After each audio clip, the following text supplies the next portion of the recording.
Shalom, ma shlomcha. My name is Jim Wagner and I am in Tel Aviv, Israel, doing some training for the Mishtara, or the Israeli police. I was invited by the Israeli government to teach various tactics courses and defensive tactics courses. But I'm also here to learn. I am a student of the martial art known as Kapap.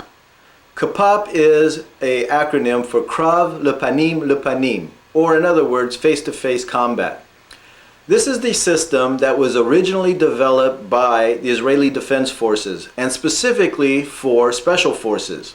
From it came the art of Krav Maga, which you're probably familiar with, and another art called Hizardut, developed by Dennis Hanover. Kapap is the original martial arts of the Israeli Defense Forces. However, today it is used as the exclusive martial art for dealing with terrorism. What we're going to show you in this videotape is techniques from Kapap as taught by Major Avi Nardia with the Israeli Defense Forces. He's a friend of mine and I've learned quite a bit from him, and I've studied Kapap under him. I've also studied Krav Maga and Hizardut. But Kapap is definitely the crowning achievement of the Israelis. And what he's going to show you are techniques that are used actually how to take down terrorists, how to deal with high-risk situation and other criminal elements. You'll get a lot out of this, and obviously it's not the whole system, but it's a taste of it. Avi Nardia. I am major with the Israeli Defense Forces. I'm also a member of the unit. It's the most prestige counter-terrorism unit in Israel. I'm also today instructor for the Academy Police in Israel, and basically I'm teaching Kapap. Kapap is an initiate of Krav Panim Lepanim, which means face-to-face combat. The Kapap actually started the Palmach days, and if you look at this picture, this is my father. It's the original picture from those days. They studied Kapap. It means anything go. They needed to use any kind of weapon. Basically they used sticks because they were missed of guns and other guns that we're using today, like short or long guns.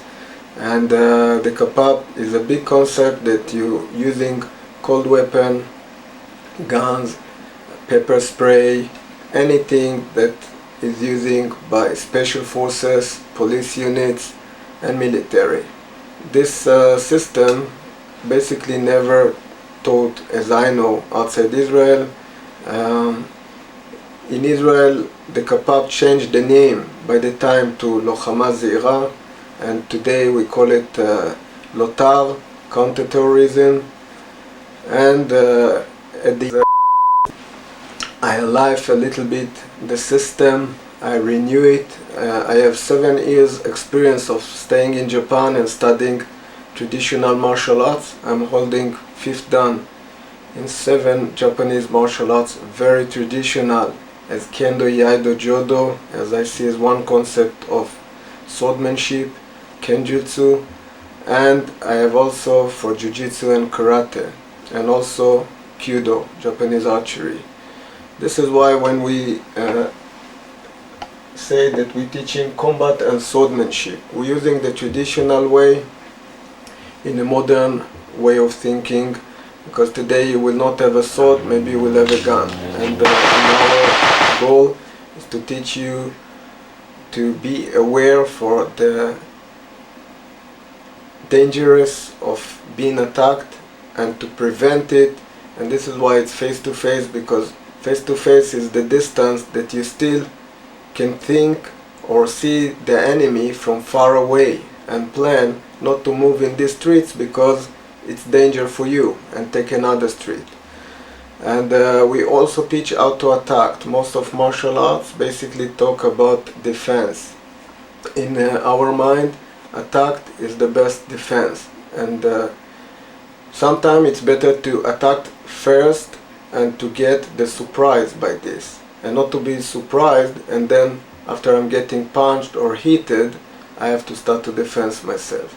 Sometimes I know that I'm going to be attacked, and it's better that I will be the first to get the first punch or kick or anything. And this is a totally different concept in our martial arts. This is why we say this is the martial art of the special forces, basically because of my experience, Chaim Peer experience, Moni Isaac experience. Everybody with this group, we worked basically with the special forces. I'm also Krav Maga instructor, but Krav Maga, when I have to move to the police academy and teach there, I have to cut a lot of the techniques, because police are not using, normal police like patrol police, don't using takedowns, arresting as special forces do it. And today we decided the first time to start to teach abroad, and I start to teach for the last 3 years for the United States as a member. I teach for SWAT team, SRT team, and military, American military teams. And today it's the first time we want to open the idea for civilians, for women, for children. In my experience, I know that we can teach everybody. In my experience, I work with handicap, from baby handicap to the best units. So this system actually is nothing that can limit you. It's depend on your brain and your mental. This I took a lot of ideas from Kendo, and Kendo is a fighting spirit, and I try to put as much as I can to develop fighting spirit and not only self-defense. And this is a basic difference.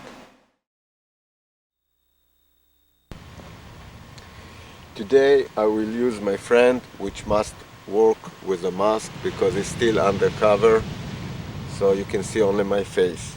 So basically I will start from a basic of a vital point or point that we use in a fight.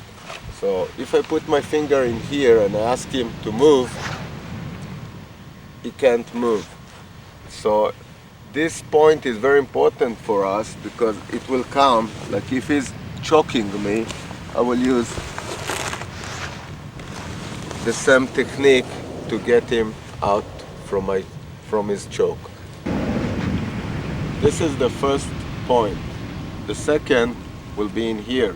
This triangle, if you take 2 fingers and you stuck them in, and not in the straight direction, you take them down, so the guy will fall down. So this is triangle of the neck, and you have another 2 triangles in here and in here that you can use them to drop the man down. As I said before, if this man is a terrorist and he come to kill me, it's better to use the guns. But sometimes this is a situation of riots or arresting, and this guy is just like choking me in a way or something, and I had to get out from his choke. So I have to do it very gently and still to let him feel my power without making any damage to him. The next technique is if the person don't have a vest like this and you have like a t-shirt, or I can see the sternum. So I will take my finger and put it in here and just scratch him all over. It can be used also if you hold my hand and I will scratch the tendons of the hand, like this way or this way, to release the hand. So this is like if this person is not so strong, like if it's a woman or somebody that hold me while I am arresting the man and I don't want to put any damage to them, I will use this finger. The next move is like some kind of a reflex. Whenever you walk with somebody, you can hit on both ways, and then you can never miss if your hand is open. So sometimes when I come to arrest somebody and he's starting to fight with me because he's too strong, the only thing I'm going to do is drop my hand and a little touch, and then I can go to all the way.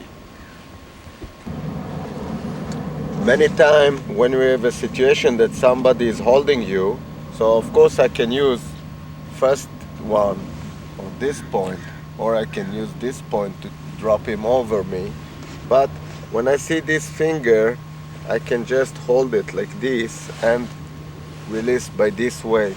So if I want, I can hold it and control the guy, or just going from here to another arm locks. But the beginning of the technique is this one, and you have to push the nail to this direction. Okay, you can do it like this, or you can do it from this side, no matter how you do it. Just when I hold like this, I have a very good grab and the guy cannot release the hands. If I want to control him, I can walk with him so he will be on his toes and he's out of balance. Okay, in this situation, I will show you the point that we work out and how we can use them like in a fight. So my friend is going to grab me. As soon as he's grabbing me, my right hand is first in here because I don't want him to turn me. So I'm stacking him and using my hip to take him a little bit back. Now this hand will drop on here.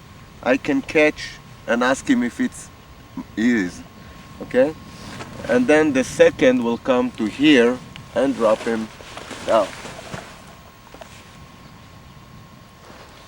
Okay, so let's go to a real speed. So he's going to choke me.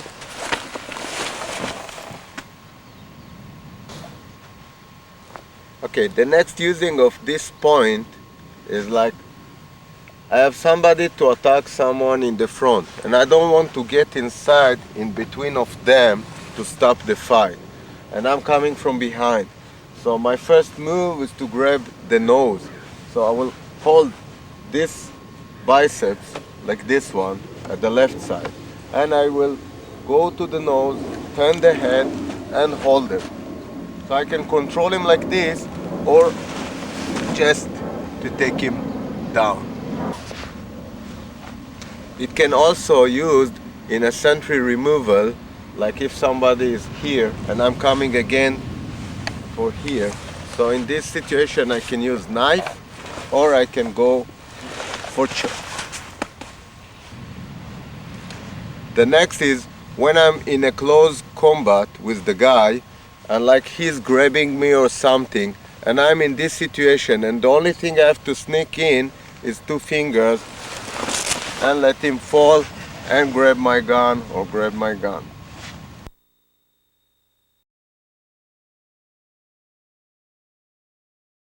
If you're going to evacuate someone under fire like a professional bodyguard does, be it a Tier 1 principal or possibly someone you love, then on day 18, you'll learn the correct way to do it.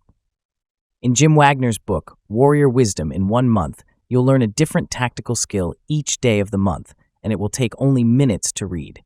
Be a hard target. Order your copy now.